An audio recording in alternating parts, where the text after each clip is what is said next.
Here's how to change your age on Instagram. Now, the first thing you're going to do is open up the Instagram app on your iPhone, Android, or computer. And from here, we need to get to your settings. So tap on the profile button at the very bottom right. And then tap at the very top right, you can see those three lines. Let's get to your settings. Now, when you update your birthday, it's straightforward in the app if you're over 18. However, if it says that you're under 18, there might be age restrictions or verification process that you might need to go through. To change that birthday, we need to get to your account center at the very top. And now from here, you can see towards the bottom is personal details, including your birthday. So just tap on that.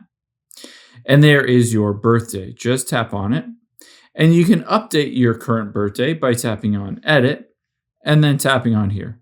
Now, all I need to do is scroll through this little wheel. And whenever it's good to go, I can hit the save button. Now, keep in mind, you might also want to go back and hit the who can see your birthday.